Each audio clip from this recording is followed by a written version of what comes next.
Sorry, you should never introduce your shows laughing at a private joke, but some jokes are too private. But the red light in the immortal words of Sting and the Police, Roxanne, you do have to put on the red light. It is Friday, which means only one thing. It is time to be joined by the international man of misery, Mr. Michael Senker. Michael, good morning to you, sir. Good morning to you, sir. I've actually turned you up. Good morning. Yes, good morning. That's better? There you are.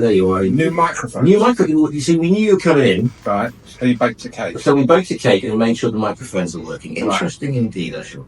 There you go. Right, no problem at all. How are you, my friend? I'm very well, thank you. Very well. Haven't been on for a couple of weeks. So, indeed. All good. And should we mention that we are... I think so. Yeah. We have in the studio with us today Marina. Good morning. Now go to the microphone and say hello, Marina. Come on, you want to know. You've been outed now on radio in the way. So, yes. Hello, Marina. Yes, I was like, hello, everyone. You see, you come into my studio without warning, saying, "Oh, by the way, we're filming this," and I'm sorry, but it's all material, as the saying goes. So this will be available as a. We're going to bring internet on with this. Oh yes, we don't know what this is going to be. Well, exactly. We were having dinner the other night, and Marina. Yeah, not you and me. Marina, remember it. Patty and her husband Brendan, we were having dinner, and Marina thought that some of my stories should be put out into the wider world. Yeah. I suppose to Spain. Yeah, the whole world suffer. The whole world suffer. Indeed. So there you go. So we're just doing a test run. We're doing a test. We're doing a YouTube test. Right, indeed. And if you're looking for a guinea pig, then I and the immortal was George Michael. I'm your man. Right then. Quite a few things have been happening recently, apart from you playing with your microphone. Yeah, which I'm not meant to do. Well, you can do as long as you feel comfortable with it. I'm fine with it. Yeah, exactly. Right. Okay, let's go. Yeah, okay, let's go. First off, I had this all in front of me and I was. Here we go. First ones today are land opportunity. Oh, Australia. Exactly. Oh. I've got loads of friends in us. So have I. Looks beautiful. As long as they stay there. Come on then. What's happened? I've always wanted to go to Australia. Yeah. I don't know why. I think I do know why, because when I was back doing the videos years ago, I had a bunch of mates who were Australian, and they really knew how to have a good time. I mean, really. Yeah. Properly, yeah. In fact, I'll do a little aside. I'll tell you a little story. Right. So it was another friend of mine's birthday. Right. And we all used to get together in the bar and we used to drink and we used to have great times and great fun. And it was his birthday. I can't remember how old he was, but the Australian contingency came along with a big wrapped up parcel, and gave it to him for his birthday. And he unwrapped it, and it was the most beautiful painting. It was a lovely painting. And he made a little speech. Thank you. You shouldn't have done this. It's really nice. I'll hang in place of pride at home, and be like over the fireplace. Fantastic. And thought nothing more about it. Carried on, got drunk. Yeah. And as you do those days in Las Vegas. 2 o'clock in the morning, there's a knock in the door. And security go there and say, "Please, sir, can we have our painting back that was stolen from the lobby a few hours ago?"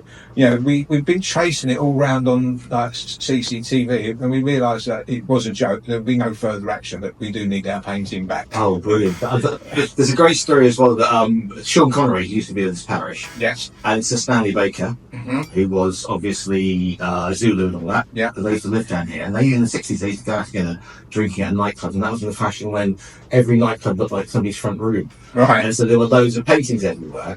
And so Adam says, who's his son, who's a mate of mine, that's Stanley Baker's son, used to say that his earliest memories are of him and his mum driving around every nightclub from Pepe Moreno's through to Joy's, going, "Excuse me, because they both called themselves James Bond. I believe you had James Bond. Which one of these paintings is yours?" And they would come out and they'd go, "That one's from the, that one's from the toilets. That one's from the boudoir or whatever." Well, that was the story. You've got your story, and now I'm going to tell you why. Go on, then. Well, I wanted to go to Australia. So you want to go to Australia? Anyway, but then I found a program on the TV during the daytime, which just runs one after the other. It's called Nothing to Declare, and what it is, it's about the Australian Border Force and how they stop things and people coming into the country. There is not a hope in hell of me going through that system to get into Australia. They fine someone $300 for having a banana. It wasn't loaded. It was just a banana, Right. right? And it's just incredible what What were they smuggling it? Was it? No, it was in, no? he put it in his handheld, and they have this form which they fill in, which Right. is have you anything? Have you got this? Have you got that? Have you got money? You've got cigarettes? You've got all the normal things. And of course they tick no to everything, and they've always got something. But some have. I mean, I just can't. I couldn't stand to be in the situation where, if I had a banana in my pocket, I'm going to get fined 300. And Before you've even set. and if you actually walked anywhere on a field, in the 2 weeks before, you have to have your shoes sanitised because they're so paranoid about what comes into the country. But the problem is, and I'm going to be, I'll go. They have an Asian problem, not with the people themselves. I know I'm getting into it deep here. It's what the food that they carry with them. Okay. Like bird's nest, a crispy duck, pancakes. I mean, it's like they bring in food like you've never going to eat again, or there's no shops. So you get stuck behind, and then of course what happens is you get on the plane and you think, have I got a duck on me anywhere? I forgot. I mean, how often? I mean, that's a frequent problem, isn't it? You get on a plane, you think, do I have any foul on me? Yeah. Or it's just the thing is that what leather is my shoes made out of? And it's just so. Honestly, you have to watch this program to see what people try and bring in. And drugs. I mean, if you've been next to anyone who's had a puff the night before, it comes up. You've got the sniffer dogs around you. I mean, I couldn't. The stress of getting into Australia is just unbelievable. So I've crossed it off. I think it's quite funny that they make you sort of delouse yourself, or sanitize yourself if you walk through a field or whatever. Because obviously, once you step off the tarmac and go into Australia properly, everything is trying to kill you. No, but I mean, every wild animal. Oh yeah, but have you seen their spiders? They've got knees and eyebrows. They've got waxing. I mean, they've got. I mean, their spiders sit there. They bring it on. You see that guy punching a kangaroo that nicked his dog? Yeah, but that they didn't go down too well apparently. Didn't it? No. Oh, fair enough. But no, it's an interesting program. Yeah. And then of course there's people that go on there and they say, "Have you got a criminal record?" Well, not anymore. Well, what do you mean not anymore? Well, it was 20 years ago when I killed it. Yeah. Yeah. So like in England, we don't bother that anymore. But out. Yeah. And then there's places, and they hide a lot of drugs. Do they? Whoops! And he swallowed the Yeah, microphone. that's right. Well, they say they hide a lot of drugs. They say swallowing the microphone. They hide a lot of drugs on their person and in their person, and none of them seem to get through. No. They don't realise that an empty suitcase shouldn't weigh 15 kilos. No, indeed. And how do the Australian Border Police come across? Sort of make you like to get out of the pub with afterwards? No. No. Okay. No, really not. All right. Not pretty much along with all customs officers and you know what is the patronising thing with all I find with all authority. Right. It's like the policeman that pulls you up and he goes, "Do you know why I stopped you?" Well, of course I know why you stopped me. I was doing 80 miles an hour and a 30 mile an hour limit. Yes, I do know. Except, do you know what a yellow line means? Yeah, yeah. But why is that patronising? So when they say to them, right, I'm going to ask you again, and they've got the banana in their hand, right? Have you? Oh, that's all. If it's loaded, then you're in real trouble. Did you bring a banana in with you? Well, yeah. Yes, you've got it in your hand. Why are you patronising? Just nick me and let me go. But Are you one of those people that also feels incredibly guilty whenever you get pulled over for anything, be it customs? No. No. Because I have a face that likes to get stopped. No, I have a face that likes to get slapped. 952784000 is the phone number. studio@tre.radio is the email. The Facebook page is Talk Radio Professional. You can WhatsApp in +34 645 9967 95. I'm here with the International Man of Misery. If you've got any grumps you'd like to get across, or perhaps have the Misery Meister himself answer any particular problems, then those are the numbers. Now, I could be an agony aunt. yeah, you could give people agony. I'd be great. I think I'd be great on what's that? The thing when they phone up and they want to kill themselves and Well, the Samaritans. The Samaritans. Yeah. And those Samaritans in Michael Street, how can they help? They feel better off speaking to you, wouldn't they? Let's face it. So, yeah, I think you're right, mate. You should jump. 952784000. Meanwhile, Ian says, entering into Aussie, you should see Border Patrol on Sky Pickling on New Zealand. It's even worse. Every grain of dust is examined. Oh, yeah. Yes, it's on the Witness channel. It's on Sky. It's a Witness, yeah. It's a witness protection program. See, I famously went through Charleroi Airport in Belgium with my mate who went to a gig in Brussels. And my mate is he's Iranian. He spends a lot of time in Saudi Arabia, right? He looks swarthy. He was wearing a scarf and the whole bit. And we walked through, and he sailed through customs, and I got pulled aside and properly introduced to the Belgian police force. So there you go. We've got a caller on the line. It will probably be somebody from Australia giving me a hard time. So we go bish bash bong, and I go, good morning, caller. You're live on TRE. How can our anxiety args help you today? I've never had trouble, never been to Australia, so I can't say for the immigration people. But I've had fun going into America once or twice. Way back in my Jim Murphy past when I was in the military, used to have to go across, and you had a thing called a NATO travel order. Right. The equivalent of a visa. So you didn't have to get your visa stamp, visas in your passport. Of course, you arrive at an American airport, say one of the New York ones, and nobody on duty at immigration has ever seen one of these forms before, so they have to get somebody who knows how to read to actually look at it. Then you get interrogated. Right. What is your purpose of coming to America? Government business. I was in the Royal Navy. Whose government? Mine.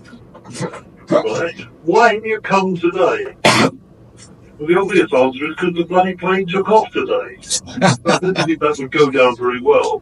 So, since I was working for the Royal Navy, and the boss of the Royal Navy was the Queen, so I said, because the Queen sent me.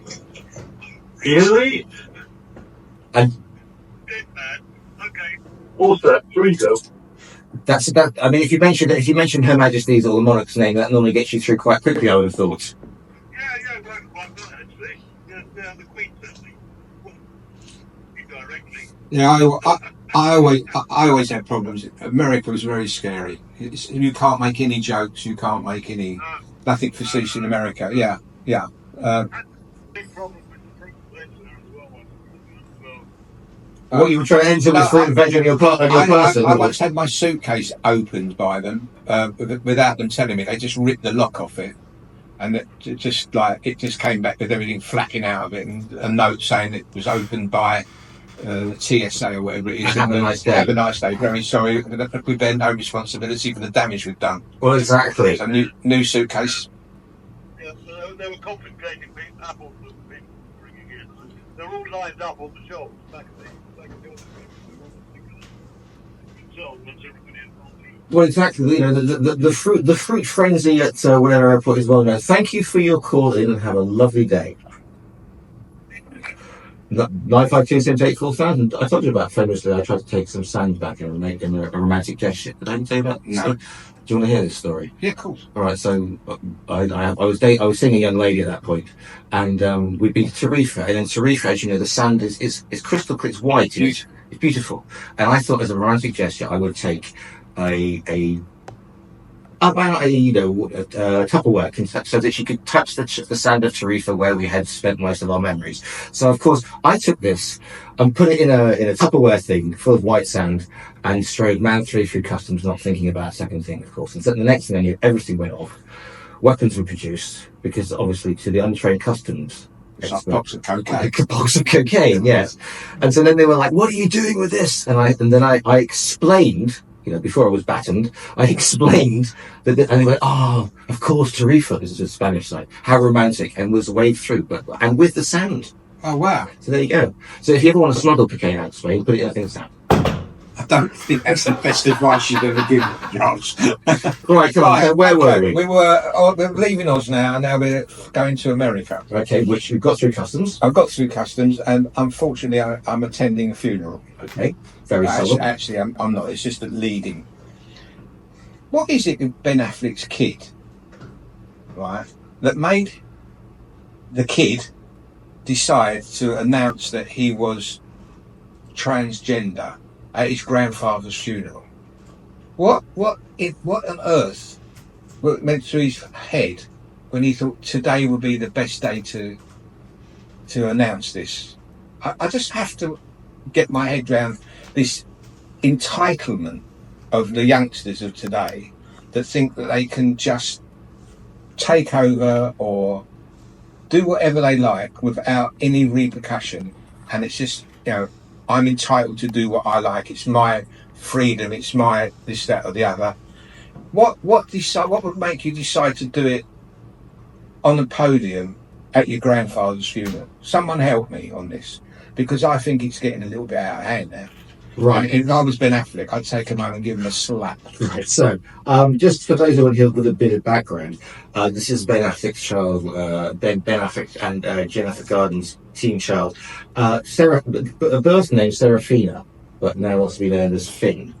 And during the ceremony, when they were doing the... Can you call someone Finn now? Is it? Yeah. Well, I thought that was like that's body shaming, isn't it? Not that you're a shark. Oh, Finn. No, Finn, not Finn. I'm from Finn. Okay. It's my Cockney accent. Yeah, I hear. Oh, blimey, I'm Finn. Yeah, she's Finn. Yeah, my sister Fick. Yeah, with an F. So yes, they got up and she got up and said, "Hello, my name is Finn Affleck." As the children were, and decided this was the time to share this with the whole world, basically. Family, yeah. Yeah. I would have thought, I would have heard in the background a big whirring noise, which is probably Grandpa's sitting in his grave. Indeed. But I don't. But it said teenage years are tough. They're not tough. Teenage years aren't tough. Old age is tough. Right? Teenage years is fantastic. It's just amazing. Best time of your life. And I was saying to Marina just before we came in here, because we were discussing this Ben Affleck thing. Yeah. How come when I was a kid, until I was quite old, I'd never met anybody that wanted to change their gender or feel that they were in the wrong body? Because they were locked away in the attic. No, they weren't. They weren't.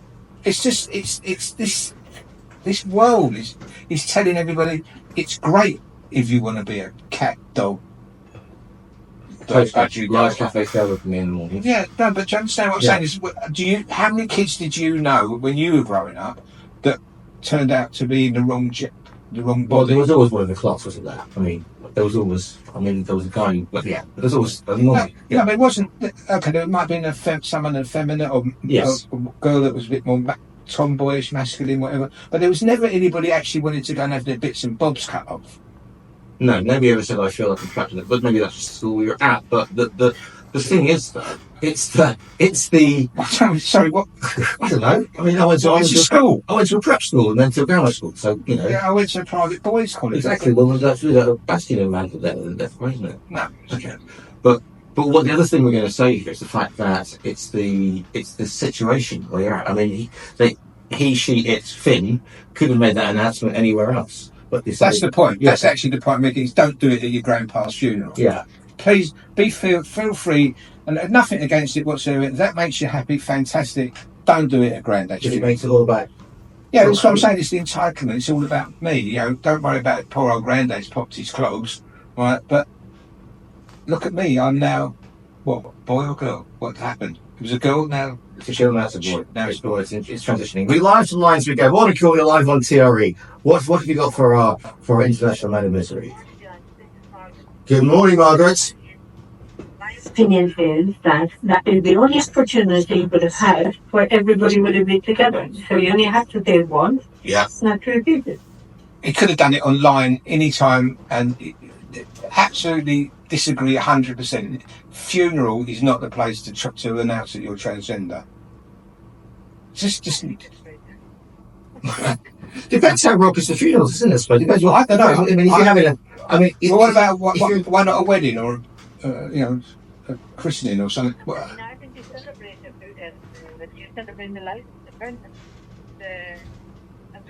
I'm sure the grandfather would be very, very happy. Well, yeah. I mean, that's Maybe he recently died. good. Well, Margaret, listen. Thank you for your call in, as always. Have a wonderful. Yes. Oh, the other thing is more. Go on. Faith is actually a name that used a lot in our Yes. Yeah, and there's I'm thinking Finn Russell, but I'm just trying to remember what because I heard that name. I used to have a friend when I went to primary school when I was like 5, and I remember his name. His name was Finibus. Finibus. But I don't know. Would that be Irish? No, it's young. Okay. As always, Margaret, have a wonderful weekend, and thanks for the call in. 952784000 is the phone number. studio@tre.radio is the email. The Facebook page is Talk Radio Europe Official. I'm here with the International Man of Misery. What else is crossing the Grumps radar? Waiters. Once again, your weekly struggle struggle with dining out. Yeah, go on then. Okay, and this is also very stressful, especially if there's a party of 4 or 6 of you, or maybe more. It's the waiter that refuses to write anything down. Okay. So you're going through, I want this for starter and that, and do all this and this drink and that drink, and then it goes to the next person and they order their food and the main course. And I'm sitting there, I'm thinking, you're not going to remember all this. And in the end, I have to actually say to him, you can remember this? Yeah, of course I'm going to. I mean, choose your accent, whatever restaurant you're in. Indeed. Whether Asian, Chinese, Spanish, Italian, but it's all the same. Yeah, no problem. I remember it all.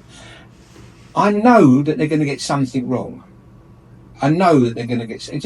I always get syngas. I'll ask for. Yeah, that's it. Yeah, if you're not a drinker. If you're not a drinker, we always actually it's the other way around. We get congas. Yeah. But if you've written it down, it's very simple, right?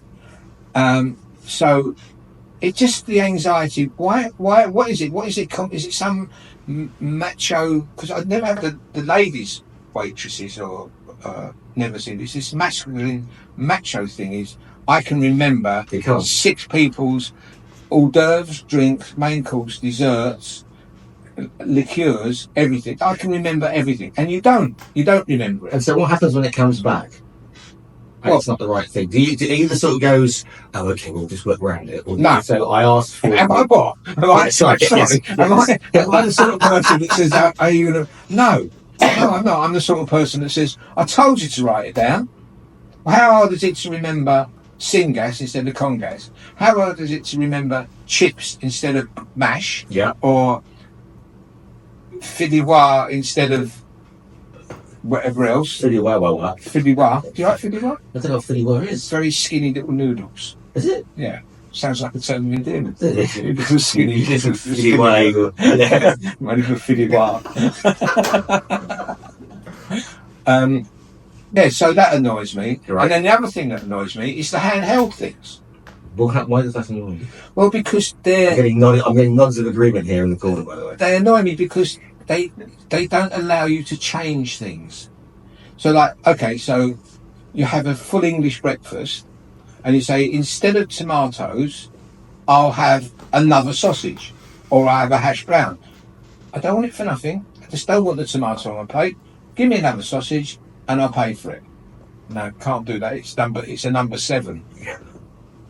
I said, okay, well, the number 7 is like, I don't know, €7.50, €9, 10. Think of a number. Yeah. You can go from anything from $5.50, depending on where you eat your English breakfast, which I like now and again. But all I want to do is I want to get rid of the tomato and have a hash brown. I want to get rid of the hash brown and have depending on the day. Yeah. But the handheld won't allow it. Yeah. The handheld won't allow the thing because it mucks up the system. That happened to me in America. And when I was in America years and years and years ago, when these handheld things first sort of came out, I was having breakfast and I wanted a grilled tomato. That was back in the days when I ate tomatoes. Okay. I wanted a grilled tomato, and I said, "Can I have a grilled tomato with that?" And she said, "No." So I said, "Well, why?" She said, "It's not on the." But presumably you looked in the background, there was a massive American broiler with everything grilling away. But that's what I said to her. I said, "Do you have tomatoes in the kitchen?" She said, "Yes." I said, "Well, shove one on the grill." Yes. Well, no, it's not on the computer. I don't care whether it's go in the kitchen and say, "Can you just put the tomato on the griddle?" Anyway, I never got my tomato. But that's like the situation where And this is not in a a two-bob cafe. This is in a nice hotel. But I remember going to, I mean, this is a long time ago now, but going to, there was here's the highlight, a Holiday Inn that was near Brent Cross Shopping Centre. All right. So, I know on the A1. Yeah, exactly. Know it well. Well, there is a Holiday Inn there, and we were trying to get some drinks, and it was literally 1 minute past 11, and we had a great night, and the barman said, "I can't serve you because the pump's automatically now shut off from head office because it was on the computer system." So, but I had the same thing. Also in one of those. I think mine was the Hilton, a little bit more up to. Well, and they had a Costa coffee in there, and I wanted a decaf black coffee, and they didn't have any. So that their coffee was like something like at the time something like $2.50 or $3.50. So they said, "Oh, yes, I can get you a black coffee, sir," and they gave me a sachet. Right, and I said, "Are you charging me $2.50 for that?" They said, "Yeah." I said, "But that's free in my bedroom." I could have just run upstairs and got a sachet out of my bedroom and asked for some hot water. corkage. And coffeeage. Right, so that was another big row that I had. I refused to pay for a coffee out of a sachet that they give me free in my bedroom. I said, at least make a noise. Yeah, make a noise. We've got some WhatsApps coming in if you want to get involved with this show. This from, of course, Stephen Ritson, who is obviously a man of wealth and taste, said, how do we pronounce it? Fidua. Yeah. Sounds like something that they'll shadow fidua. Fidua, cooked in paella pan like paella, but with the noodles instead of rice, as Grumpy says. That's correct. There we go. Meanwhile, Max says, "Hi, Giles. Does Lord Misery, Lord Misery, doffing of caps, have encounters with..." Funny you called me, because I'm sure someone called me a countdown. I'm sure they did. So it's all going on the YouTube. Hi, Giles. Does Lord Misery have encounters with the lucky men as soon as you get to the table? And then the next one arrives 7 minutes later. They just appear too often. Okay, yes, we know they're struggling, but they're not subtle or discreet. They're not subtle or discreet now. Good show from Max. Right, okay. Then most of the lucky men, here's a tip for you, okay? Most of the lucky men are from Senegal. Correct. Right. Learn a little bit of Senegalese and everything will be cured. Because when the lucky man comes to our table, I look at him and go, "Omar Khalis." And what does Omar Khalis mean, apart from I'm infectious? Omar Khalis means I have no money. Omar Khalis means I have no money. Okay. Right, and then followed up, Leggy Basuba, is not today, tomorrow. So if you learn that, you can have that for free. Leggy Basuba. Great bass player. Right, it means not today, come back tomorrow. Omar Khalis. Omar Khalis means I have no money. And they will go, Mahalis. And you will go, Omar Khalis. And you can carry on for that for ages. But they do understand it. Not only are you a count, but you're also a cunning linguist. Back after this. And if you want, and if they get a bit stroppy, you point to the person that you're with. Yeah. And you go, "You're Bachel." Means bad man. Excellent. Well, I never knew you knew this. Okay. Can you imagine the deflation a waiter would seeing Mr. Grumpy walk in? Oh, happens all the time. Just don't put him by the toilets. Yeah. Right. Where are you going next? We're going to cut back and we've got 1:30 and then I've got to get these ad breaks out of the way, which they just threw at me. So we're going to be about I was going to talk about the Facebook things where Yeah. it's all started going to. We're gonna have 4 minutes left. We come back. Yeah. Yeah, the Facebook things now. It's for this see part 2, and there is no part 2. What do you mean by? So it means what? Click on. Right, so you're following. You're seeing it. Yeah. Okay, so there's the buskers playing, and the title says, "Oh, what do you think of Busker playing and Eric Clapton song?" Yeah. And Eric Clapton comes along. That's always yeah. But he watches to the end and he doesn't. Oh yeah. We can waste 4 minutes. We can waste well on that, yeah. Or we can boil an egg.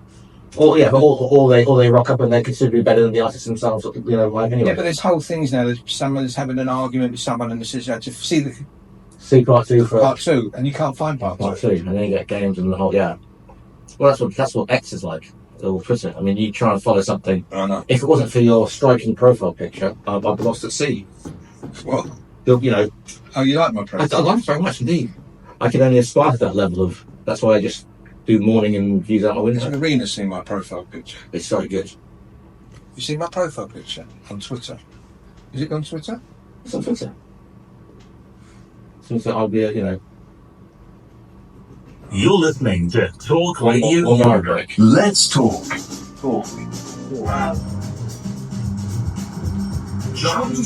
You're listening to Talk 40 seconds. So we will have 4 minutes. 4 minutes. So this is what's like behind the scenes here at TRE Radio, you see. I know, isn't he good? You see, people think that I just sit here playing records all day. Yeah. Oh, shut up. I can only aspire to that level of coolness. Yeah. International man of misery. That is Michael Sanka. Talk Radio Europe. Your voice in Spain. Let's talk. Giles Brown. And we're back with International Man of Misery. We have 3.5 minutes. Somebody's just written and said, imagine the deflation of the waiting staff as Count Misery Earl Misery walks in. Well, listen, I'm fine. I can go to a restaurant. Look, as long as you don't give me the mini bottle of Coke and try and fob me off with that. Yeah. But as long as you've got, we went out to eat the other night. But this is true. My first dish I ordered. Thank you very much. 2 minutes later, she comes back. We haven't got any. Right, okay. I then make my second choice. We're in a very nice restaurant on the beach. Yeah. With Marina and her husband, Patsy. I ordered something else. Malouth. I ordered Malouth. Right. Thank you very much. Instead of my original order, which was baby red mullet. And then, haven't got that. Finished up, cotton chips. You tried. I tried my best. You tried your best. I did try my best. I tried my best. Meanwhile, Madam is munching through oysters. And I finished up with cotton chips. Munching through oysters. Makes it sound like Daryl Hannah in Splash. Yeah. Lobster. Just a quick one, because we've only got two and a bit minutes, but those bits that say follow here for part 2, they were playing. Oh yeah, they were busking in London. The one that got me the other day, I think, was like, imagine busking an Eric Clapton song, and Eric Clapton turns up in the crowd. I thought, I must watch that. That really looks like that would be, maybe he'll do something. Yeah, sing along with them or pick up the guitar. Eric Clapton never turned up. Right, I sat there for 11 minutes. Right, not a sign of not Eric Clapton, not anybody, not even no one, not anyone who even looked like him. And then it said follow for part 2, and I thought, you're not getting me for that. Exactly. Because the other thing is, I couldn't find part 2 anyway. There is no part 2. I go in the comments and everybody says the same thing. Where's part 2? Yeah, they got it. But I don't understand what is the point of it. Why do they try and get your data. That's what they're trying to do. Phone me up, just send me a note. I'll send them all the data they need. Imagine that with me, if you're playing Ed Sheeran song, Ed Sheeran turns up, everybody runs for cover or something. But Chris Burr. What? No. Someone in the technical world, somewhere in the the clouds. Oh, the cloud. Yeah. The little fluffy. I'm watching you now. Yeah, that's the other thing. Why do people point up there and think they're information is in this fluffy sheet-looking thing. It's not. It's in a cave. It's in a cave. It's in a cave somewhere. Guarded by a troll. Yeah. A flame-throwing troll that's protecting your data. And it's not protecting your data anyway, because every time I turn on my phone, I get a notice that so-and-so's been breached and That's been done. changed my password. But apart from that, I was going to say how's the banking, but we've only got 44 seconds left. After what? How's the banking? How's your banking apps been? Mind your own business. Oh, right, fair enough. If people want to follow you, I'm going to say if people want to follow you, because you're writing again, aren't you, for the you know who? Euro Weekly News, yeah, I'm doing quite well. I get amazing amount of emails from them. Fantastic, yeah. From the people that answer it, from reading it. And now Marina's going to set me up as an international man of misery of the internet. Probably. We'll see. We'll keep you posted, Yeah, as that's always. Gonna run out of time, but Well, Mike, as always, thank you so much for your time Thank you, today. sir. God bless. Indeed. Right then, almost that time. It's my pleasure and my privilege to bring you today's show. Thanks to the International Man of Misery. Stephen Richardson's up there. Up next. I will see you at 4